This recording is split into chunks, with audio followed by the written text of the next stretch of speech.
Ladies and gentlemen, welcome to the Bullpen.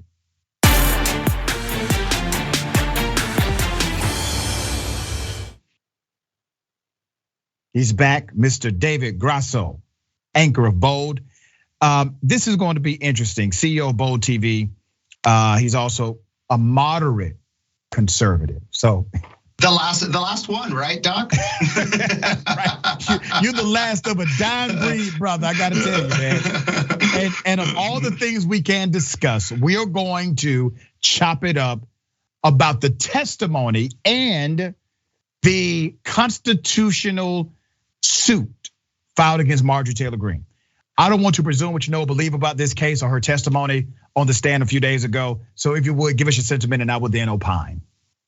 So what's really funny is I was talking to your staff before this is that, your brain with Marjorie Taylor Greene usually migrates to, oh wait, Jewish space lasers, she's a Nazi, she says so many crazy things, like how do we even begin to describe her? So I actually, although I've been doing this for 10 years, I made a piece of paper with notes as to actually what happened because it's really hard to narrow down what's going on. So basically this is a very boring administrative law hearing to determine whether she's going to be on the Republican primary ballot right there down the street from you, Doc, just north of Atlanta. And basically what they're saying is there's this poorly understood part of the 14th Amendment that isn't used very often, but was popped out after the Civil War that says, hey, if you're a US government official and you commit insurrection, right, you can't run for reelection. And that's basically what's going on. Interestingly, the person who will have the final say in this is someone who you've probably heard of a lot, who is Brad Raffensperger over there in Georgia. And he gets to decide ultimately whether Marjorie Taylor Greene will be on the primary ballot soon.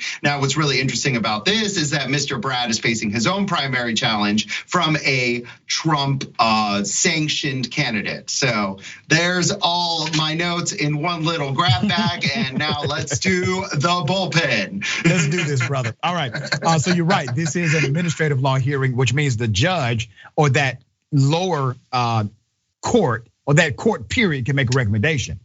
But the chief elections officer is the Secretary of State.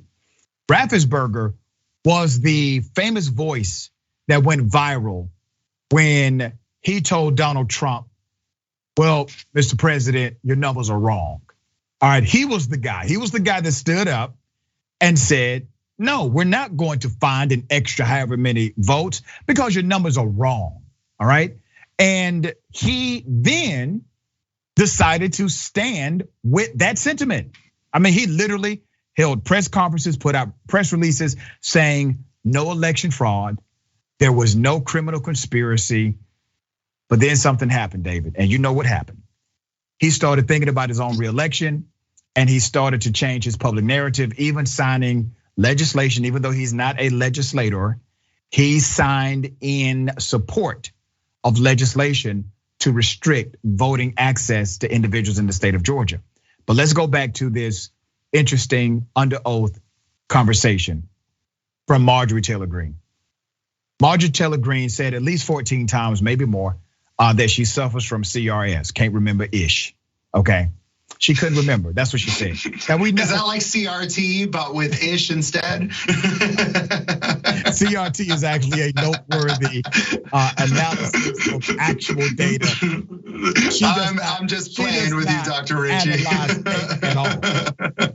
all right, so she's in this testimony that's under oath. She has to be careful here, David, because even if she doesn't respect the proceeding, if she lies under oath, guess what?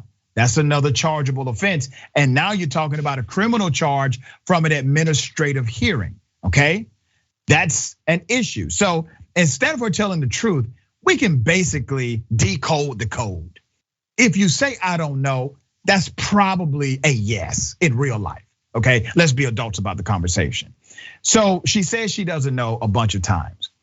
The attorney presses her on her involvement with inciting people, encouraging people to come to the Capitol. I actually thought that was a strategic mistake personally, because in the actual written Constitution, and you're right, this is a very little known and rarely ever used doctrine of the Constitution. But it does say, and I quote, shall not have engaged in insurrection or rebellion against the same, or given aid or comfort to the enemies thereof. aid or comfort to the enemies thereof. I think that should have been the focus with Marjorie Taylor Greene and her aid and comfort to the enemies thereof. Now, remember, the last time we actually successfully did this to somebody in Congress was in 1919. And Congress said the person was a socialist, which was a big no-no back then, obviously. And that this person, even though he did not engage in any insurrectionist activity, provided aid and comfort to Germany. And they utilized that provision of the US Constitution in 1919 to remove that individual from the United States Congress. And so based on the Constitution, man, I mean, let's get away from the politics of it. Let's just look at purely the Constitution and what it says. Is Marjorie Taylor Greene qualified to be in Congress based on what the Constitution says about aid and comfort to insurrectionists?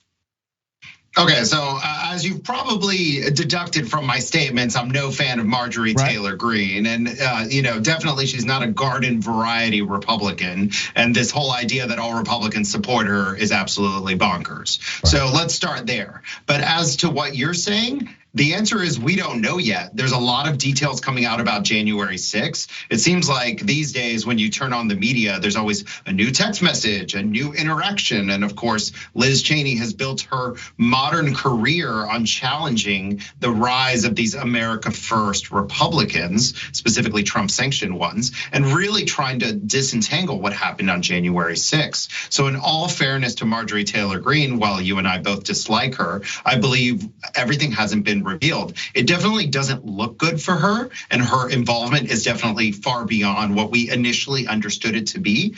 But in terms of how bad it is, we don't know yet. And of course, as is always the case, Dr. Richey, the cover up is usually worse than the crime. We've seen a lot of politicians when they fall from perjuring themselves in court. Yeah. So how exactly, if she did perjure herself during this administrative law hearing, then definitely that adds a different layer to the onion that is slowly unfolding. And I think, just as someone who watches both liberal and conservative media and appears on both, we are not yet done with January 6th. There's still a lot more surprises there, sure. And we'll probably hear a lot more of that and a lot more from liberal groups like the ones that are sponsoring, all of this work against Marjorie Taylor Greene before the upcoming election. And let me say this about liberal groups. Citizens filed the suit, but definitely left-leaning groups are providing the ammunition for legal counsel, making sure money is in place for you to have an appropriate attorney to represent the case. But it is citizen-led, and I'm somewhat disappointed in the fact that the Department of Justice is not making these proclamations as I believe they should. All right, I think the Department of Justice would be well within their federal right. Can I push back on that though? Sure. Because President Biden, I think President Biden, when he came into office, was tasked with something impossible, right? Yeah. Which he has a base which clearly wants all of these acts investigated, right? But anything, any sort of, even if it's merited, pushing back against the previous administration is not only ahistorical, but it seems politically motivated. So I think as liberals, you should probably be a little patient with President Biden and his use of the Department of Justice, because any sort of thing that he does to right things, even rightfully, that may have happened during the past administration, is gonna make him and his administration, which is already having all sorts of problems, look that much worse. Hell no. I have no patience anymore. I don't. I'm completely out of patience. And let me tell you why I'm completely out of patience. We have routinely been told, here's what you're voting for. Vote for me, I set you free. Vote for us, give us power, we'll do this, right? Democrats have routinely failed in delivering. So I have no patience. I understand your point, and your point is valid. It will be looked at as political. But the other side, they don't give a damn what looks political. While Democrats are still trying to figure out how to look optically good and optically upstanding, just do the right damn thing. Here's how this really works, brother. Remember, a coward will always ask, is it safe? All right? A politician will ask, is it popular? But a public servant will ask, is it right?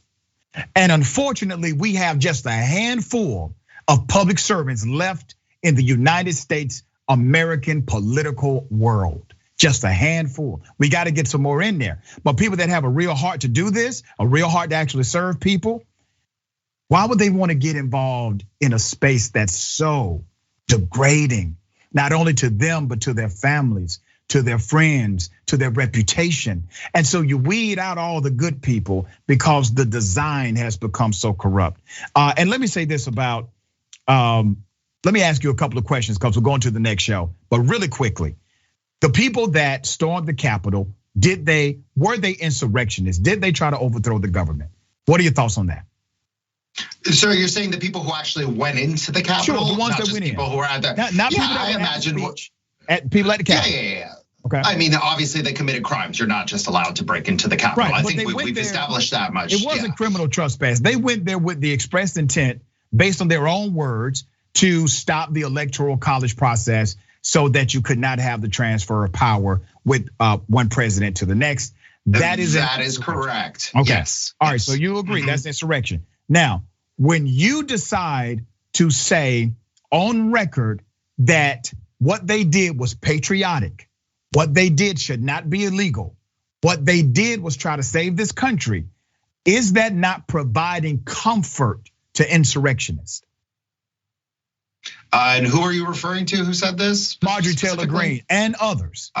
Yeah, I honestly don't know the answer to that question. I know you're not supposed to say I don't know on television, Doc, but I have no idea. All right, I understand that. You know what? I get it, brother. You know good and damn well what the answer is. But I appreciate you, David. As always, thank you for being on the show.